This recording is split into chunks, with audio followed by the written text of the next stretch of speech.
Sore, saudara-saudara yang dikasih. Pada waktu Tuhan Yesus naik ke surga, malaikat berkata kepada murid-muridnya bahwa Tuhan akan datang kembali. Seperti dia naik, begitulah nanti dia akan datang. Dan sejak dulu memang kita sudah mendengar Tuhan Yesus segera datang. Tapi mengapa sampai hari ini juga Tuhan belum datang? Padahal kalau dihitung-hitung ya, dari sejak saat kenaikannya ke surga dulu sampai sekarang, ini kan sudah hampir 2000 tahun, saudara. Dan terus terang ya, dengan situasi yang demikian, ada banyak pendapat yang tidak diucapkan. Tapi sebetulnya banyak orang Kristen memang tidak begitu mengharapkan kedatangan Tuhan Yesus yang kedua kalinya. Ada beberapa yang berpandangan kalau Tuhan Yesus datang kedua kalinya, itu ngeri deh, gitu ya. Mungkin pendapat ini ada di hati orang-orang yang tidak begitu yakin akan keselamatannya. Ada banyak orang Kristen yang tidak pernah mempunyai keyakinan tentang keselamatannya. Saudara-saudara, ada orang yang memang tidak menganggap serius kedatangannya ini karena memang dia bilang di dunia sekarang ini sudah enak. Ngapain tunggu-tunggu kedatangan Tuhan Yesus? Tapi kemudian juga ada di antara orang-orang ini yang tidak percaya bahwa Tuhan Yesus memang mau datang kembali. Jadi mereka bilang gini, dalam 2 Petrus pasal 3 ayat yang keempat, kata mereka, di manakah janji tentang kedatangannya? Sebab sejak bapa-bapa leluhur kita meninggal, segala sesuatu tetap seperti semula pada waktu dunia diciptakan. Saudara-saudara, pengecek-pengecek seperti ini juga ada. Yang perlu kita ketahui, saudara-saudara, di dalam Alkitab dituliskan demikian. Ya kurang lebih 2000 tahun yang lalu hal ini dituliskan, sebab tampilnya pengecek-pengecek ini sebetulnya adalah tanda, salah satu dari tanda akhir zaman. Dalam 2 Petrus pasal 3 ayat ketiga, yang terutama harus kamu ketahui ialah bahwa pada hari-hari zaman terakhir akan tampil pengecek-pengecek dengan ejekan-ejekannya, yaitu orang-orang yang hidup menuruti hawa nafsunya, ya, dan mereka tidak percaya bahwa Tuhan Yesus memang akan datang. Saudara, sebagai anak-anak Tuhan, sebagai orang-orang yang percaya pada Tuhan Yesus, bukan sekedar KTP, ada beberapa hal yang bisa kita ambil kesimpulan mengapa Tuhan Yesus belum datang kembali. Yang pertama adalah waktu kedatangannya adalah waktu Allah, waktu Kairos, bukan waktu menurut ukuran manusia, waktu kronos yang diukur menurut 1 hari, 1 bulan, 1 tahun, 1 jam, 1 menit, dan seterusnya. Ya, dalam 2 Petrus pasal 3 ayat yang ke-8 dituliskan, akan tetapi saudara-saudara, yang satu ini tidak boleh kamu lupakan, yaitu bahwa di hadapan Tuhan 1 hari sama seperti 1000 tahun, dan 1000 tahun sama seperti 1 hari. Jadi susah bagi kita menghitung, ini kan sudah 2000 tahun gitu ya. Waktu Tuhan beda dengan waktu kita. Yang kedua, yang perlu kita ketahui juga, Tuhan tidak pernah punya keinginan atau punya rencana untuk membuang ciptaannya, manusia ini, ke dalam neraka. Tuhan ingin agar semua orang atau sebanyak mungkin orang masuk ke surga. Meskipun manusia sudah berdosa, tapi Tuhan tetap punya keinginan sebanyak mungkin orang, kalau bisa semua orang diselamatkan. Dalam 2 Petrus pasal 3 ayat 9, Tuhan tidak lalai menepati janjinya.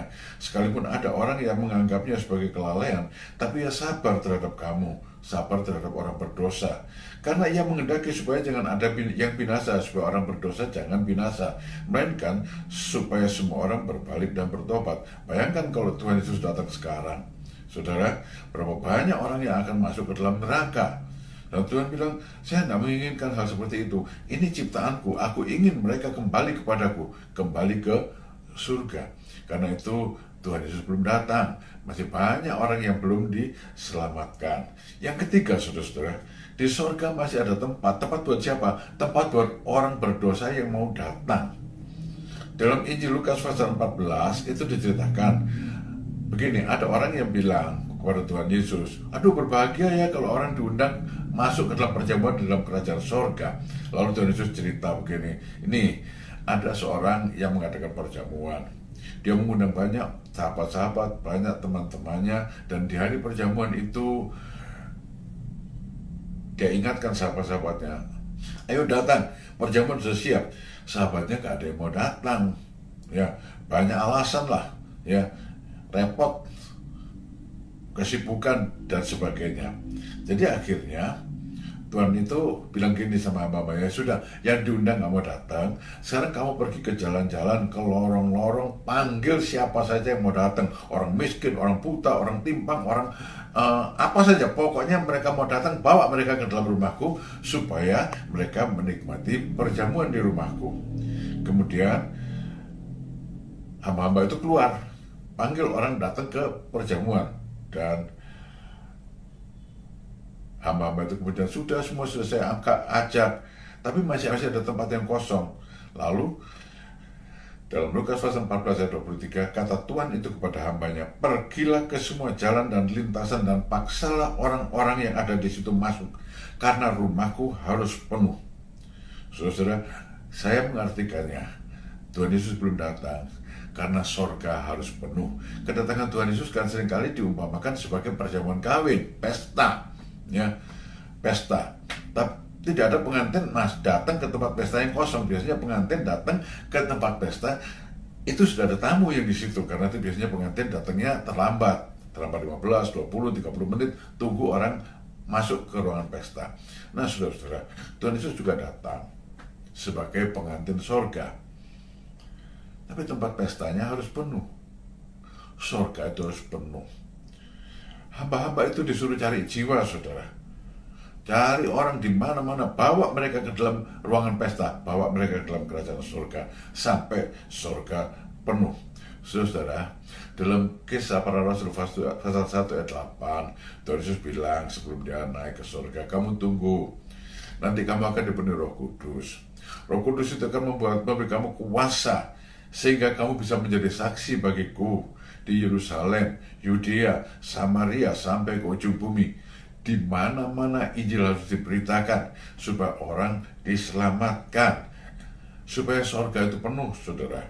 Dalam Roma pasal 11 ayat 25 dikatakan, saudara-saudara, kamu harus tahu rahasia ini. Ya, sebagian dari Israel telah menjadi tegar sampai jumlah yang penuh dari bangsa-bangsa lain telah masuk, sampai jumlah yang penuh dari bangsa-bangsa lain telah masuk, sampai jumlah yang penuh dari orang-orang bukan Yahudi diselamatkan, memenuhi sorga. Baru waktu itu Tuhan Yesus datang mengangkat jemaatnya untuk menyelamatkan orang Yahudi, untuk mendirikan kerajaan 1000 tahun. Jadi bagaimana, saudara, kerja buat Tuhan ya, cari jiwa, bikin surga penuh dengan jiwa-jiwa yang bertobat, yang terima Tuhan Yesus sebagai Tuhan dan Juru Selamatnya. Bagaimana kalau kita tidak pergi, saudara-saudara, orang lain akan pergi. Dan kalau orang lain pergi, sedangkan kita tidak pernah pergi, saudara-saudara, maka kita akan sangat dipermalukan pada waktu Tuhan Yesus datang yang kedua kalinya. Sebab kita akan didapatinya sebagai hamba yang tidak setia. Jadi kenapa Tuhan Yesus belum datang kembali? 1, karena waktu Tuhan bukan waktu manusia.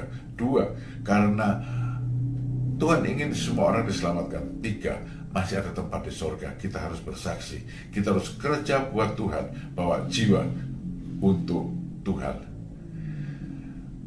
Tunggu kedatangan Tuhan, bekerjalah untuk Tuhan. Tuhan memberkati saudara. Terima kasih sudah mengikuti renungan senja pada hari ini. Amin.